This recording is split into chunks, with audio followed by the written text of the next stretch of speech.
That would be where we enter the sun. So, on this ascension timeline, this centralized timeline, all that matters is that you hold the space for a magical or miraculous experience or reality. Here's an example. You're like, but wait, Aurora, my physical form is made out of normal flesh. I know you're a walk-in and you're an unusual person, but my stuff, I'm just made of normal flesh, so I'm just going to die. All right, so here's an example of a miraculous thought that could save your life. But what if there's some amazing type of nanotechnology that's created that you can breathe up your nose and it goes into your brain and it totally changes you on a cellular level so that now your body changes and functions in a new way. I used the idea of nanobites or tiny little robots because that's something that is within the realm of imagination of a person who comes from an industrial, technologically based society. To a person from this realm, it would be more difficult to imagine and less believable if I said that a shaman would wave a magical blue feather over you and that would transform you on a cellular level, or that you would drink a magic plant and that would transform your consciousness and you would no longer die. So, in this time and place, it's nanobots, and another time and place, it is the fountain of youth. As long as you hold forth the possibility, hold the space for the idea that at some point you will encounter or invent a new substance or procedure that will totally regenerate and renew your body, then you can be on that centralized timeline. Consider this, the idea of healing chambers. I spoke about this in the recorded lesson, and it's funny because I recorded the lesson about what was going to be happening in the future several years ago. And when I listen to it now, I re-listen to it in order to make sure that I still agree with the things that I have been saying will happen in the future. And yes, more than ever, I agree that this change in our consciousness is going to lead to, so we have a change in the way that we ingest food. And we have also, I want to say change again, we have moved the beings that were in the interstices, those fatty deposits. Those are the beings that have been preventing humanity from moving forward and doing this for a very long time. And those beings have absolutely depended upon humanity's fatty deposits to feed off of. So those beings are not going to have anything to feed off of anymore. This is talking the collapse of the economy of hell. Pretty big change because it's been in economy for an eon. It's like saying there's a chapter in the experience of the universe. During this chapter, there was the economy of hell. But like many economies, it was not sustainable. And now it has fallen. This is where we're headed in the future. We will no longer have hell. That's a very good thing because, so many people are threatened with this idea of hell and afterlife. I wanted to bring that up also, a few caveats from this technologically dependent society. Just got to shift around a little bit here. There are a lot of mental programs that are not healthy about what's going to happen when you die. And I am here to give you the healthy, accurate program. But there's a lot of programs that are designed to waylay you on your journey of consciousness. So, first of all, do not be afraid because no one can steal you. No one can permanently take you away from where you're supposed to be. But you can be delayed on your journey and you can be waylaid on your journey. Like, I'm still sitting at the train station waiting for my train, This is the way that these beings in the interstices have behaved for an eon. This is what I'm trying to say, because everyone's afraid of losing their soul. People are afraid of having their soul stolen. People also have mythologically or apocryphally made contracts selling their soul to these lower vibrational negative entities. And I am here to tell you that no one can steal your soul. No one can take your soul without your consent No one can make you go somewhere that you do not wish to go against your will. So this is crucial because there are these beings that are trying to create this false reality, kind of like a fake heaven that's technological. So I can recommend a really good book I enjoyed so much. I love Julian May, and I also love Ian M. Banks. He wrote Song of Time, and the idea is a not too distant future where through the injection of nanotechnology, people are able to harvest their personalities and their memories and download it to, or upload it to, a mainframe when their physical body is going to die. So you don't have to have lack of consciousness even if you no longer have a physical body. But the mainframe ends up becoming a prison, a place where the consciousnesses cannot get out of. And doesn't this also sound a lot like what the beings who used to live on Mars made for themselves? The beings that used to live on Mars that blew up Mars. They said, we don't want to live in organic containers. Organic containers, that's for chumps. Chumps who are loving and connected to the source. We don't need that. We're going to make our own containers, and they're going to be technological. I'm going to make a mainframe. I'm going to go live in the third dimension in a mainframe. See ya, God. And that's exactly what they did. And it didn't work very well. This is going to be the resolution of that experiment, the final denouement of a chapter that's been going on for a very, very long time. I bring this all up in order to give you hope. I bring this all up also in order to give you an idea of the significance of the time, the era which your lifespan comprises. Each one of us is living in an amazing time of transformation.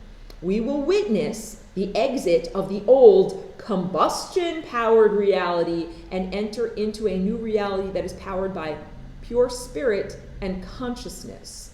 And when I say spirit, I don't necessarily mean fake spirit like, oh, I pray to the deity above that if I give the right tithe, that you will, bless my family. It's like, not that type of spirituality that we recognize. Spirituality, spirit is an essence or an energy in the same way that light coming off of that light bulb is an essence or an energy. Just finishing up and completing that back there, and then I feel like I can focus a little bit more on what's in front of me. Spirit is a valid type of energy.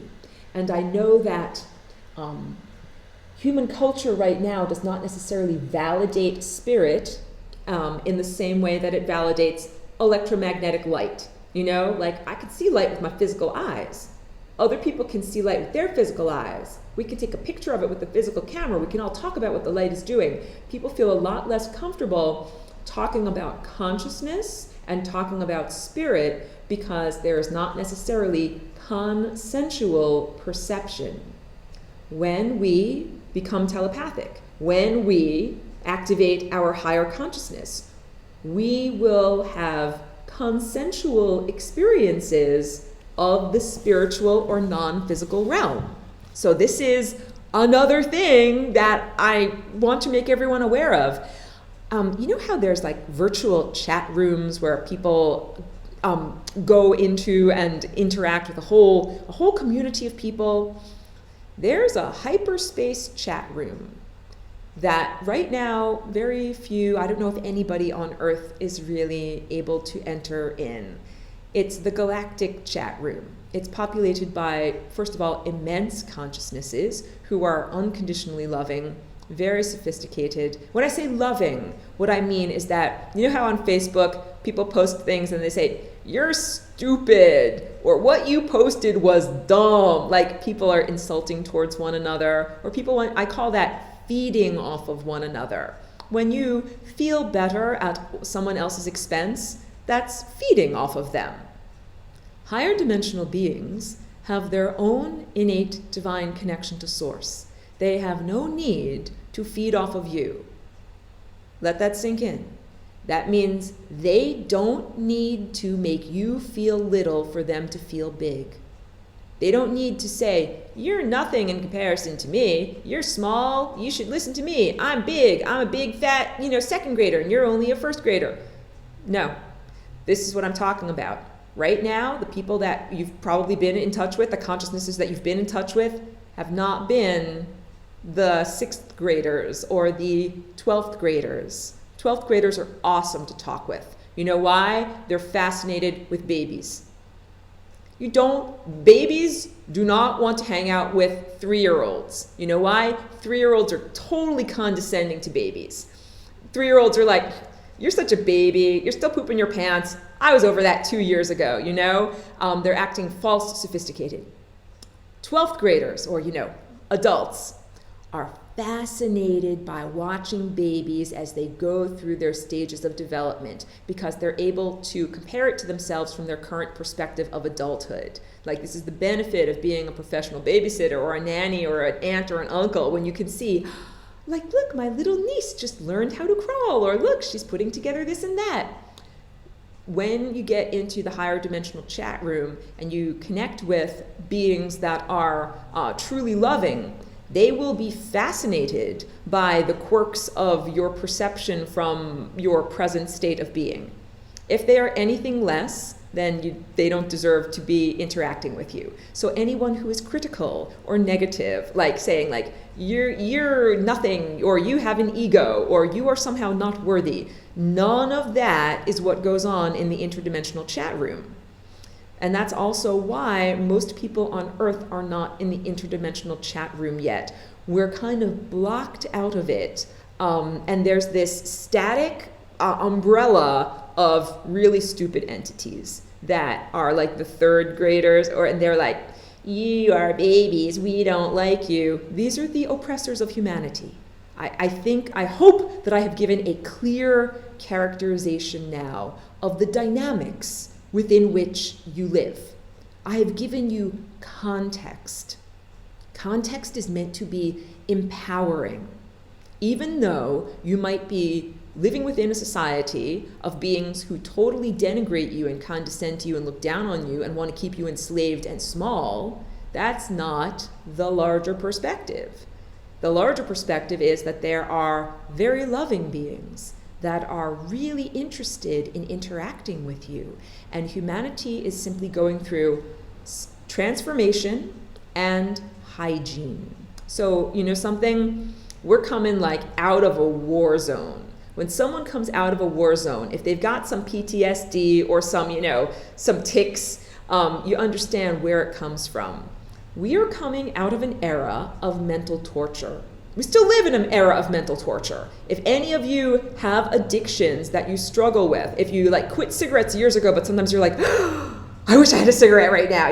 If you're like, I feel so much stress, I wish I had a cigarette right now. Whatever it is, or whatever addiction, my goodness, guys, I am a master of my mind, and I still have demons that attack me a lot.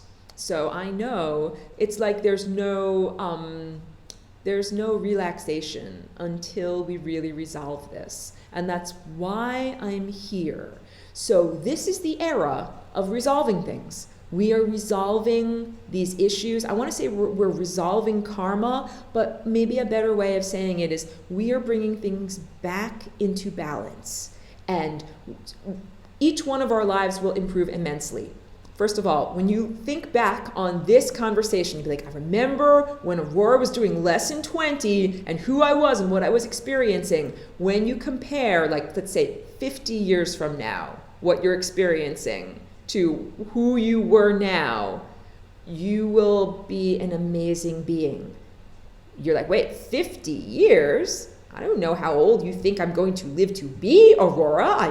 Many of us are already into our middle ages. Guess what, guys? I'm purposefully pushing your buttons. I'm purposefully trying to get you to imagine, instead of you are in your dotage in a nursing home, incapacitated and lying in bed, instead of that, maybe you're a space explorer. Maybe instead of that, you are meeting beings from far-ranging consciousnesses, exchanging creative ideas with them, sharing your knowledge of what it was like to be a human, and perhaps your journey will never end. It is really your choice. That's the thing that I'm trying to bring here with this information. I do not wave my magic wand and make you be something. I do not wave my magic wand and poof, you're all immortal. I don't do that to you. If you choose to be immortal, then I'll see you there. It'll be awesome. I'm just checking out. I know there was a chat comment before, so I'm getting back to this. This was a question from Mike, and I'm sorry the conversation went so far past it. The question is, how can the energy be put back in? And this is a question about food, I'm presuming, that has been processed out in stored food. Okay, this is, you can imbue anything with anything, but you have to have the energy to do so. So for example, I once knew someone, like not a really good person, which is why I'm kind of like, I don't know if I want to share this story, but he was kind of a dark person.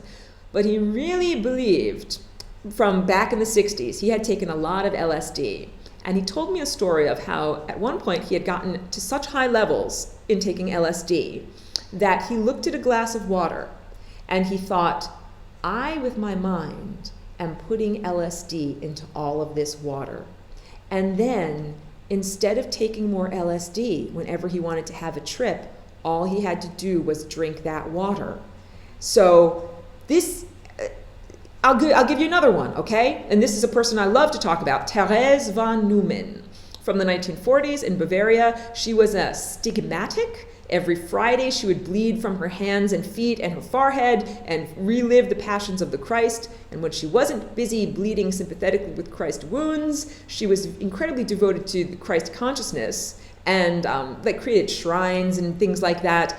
She did not eat. She simply was able to survive on a little Eucharist every day. And she, with her power of belief, imbued that Eucharist with all of the caloric energy that she needed to power her body. We can all do this, but it takes a lot of energy to do it. Therese von Neumann had a lot of energy. In terms of spiritual currency, she was like a billionaire, okay? So for me to say to you, oh yeah, you can live on one Eucharist a day. All you have to do is be a spiritual billionaire. That means she believed so wholeheartedly and was so connected to that purity of consciousness. She didn't have a sense of doubt or negativity or skepticism. That wasn't the world she was occupying. So when we look at these stories of masters and saints and yogis and unusual people who have managed to survive by eating very little or nothing for long periods at a time, the answer is they used their belief system and their system of perception to imbue special energy onto a thing.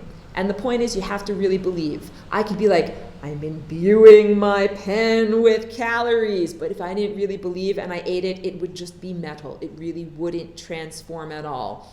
Truly, our mind has the power to transform food.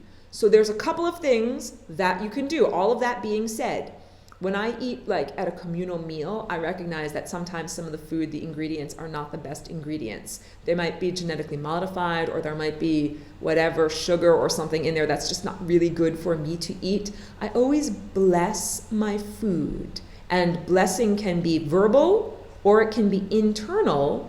And one way is just to be gracious and to say, I'm so happy and grateful for this beautiful food. And another way is to internally say, I ask that all of the valuable nutrients of this food are absorbed into my body and that anything else passes out harmlessly. Like literally, like when I've gone out to, like Japanese food with friends, I can't help but think about the radioactivity of the Pacific and of the seafood that comes out of the Pacific and any of the seaweed that comes out of the Pacific. And one of the effective things to do is to bless your food. That literally negates some of the unwanted aspects of the food. Are you guys aware of Dr. Emoto? He literally just passed on and left the planet, but a wonderful scientist with heart. He was an informed, heart-connected scientist who taught people that your words and your intent have an effect on water. What we say to our food has an effect on the food, and what we say over our food has an effect on the food. So I definitely practice this. Practice gratitude for your food, internal cleansing. If you feel like, I don't know, the sandwich is a little sketchy, but it's the only thing there, eat it, eat the sandwich, it's okay, and you have an amazing capacity to process things out. Like, I went to a communal feast that was held, like a community gathering or whatever, and I got the turkey salmon platter, and I'm telling you, like, there was something not that good in that fish, and I could tell after a few bites, I was like, oh, that's not good, and I didn't eat the rest of it, but whatever was in there, I was like, may that simply pass through quickly and easily and not harm anyone. So let's say this. Let's say that you're stuck in a bunker in a post-apocalyptic reality and all you have is canned food and a can of beans with no vitamin C in it, but there's zombies outside and you don't have better options. You can take that can of food that's been, hermetically sealed and the nutrients have all gone out of it, and you can pray over it, and you can bless it, and you can ask that all of the nutrients that you require be put into it. And if you really ask ardently and use your belief, you can do that. But this is like, really doing things the hard way if you can just buy some fresh food. Like, instead of taking rotten food and trying to revivify it with magical practices, so much easier to just go to the farmer's market and get some fresh food. Yes, you can put good energy back into it if you need to, but so much easier and better to start with energy that's good in the first place. I can keep the recording going or I can stop the recording, and what I would really like is if anybody else has suggestions moving forward into the next semester, if there are things that you would like me to clarify from this semester. This is I would like to open the floor to any comments or on any of the topics that we've covered here. Really, I would like to make sure that I like to wrap things up in a neat package and make sure that all, everything is feeling good and complete. I'm not sure if I missed another message down here. Oh, yeah.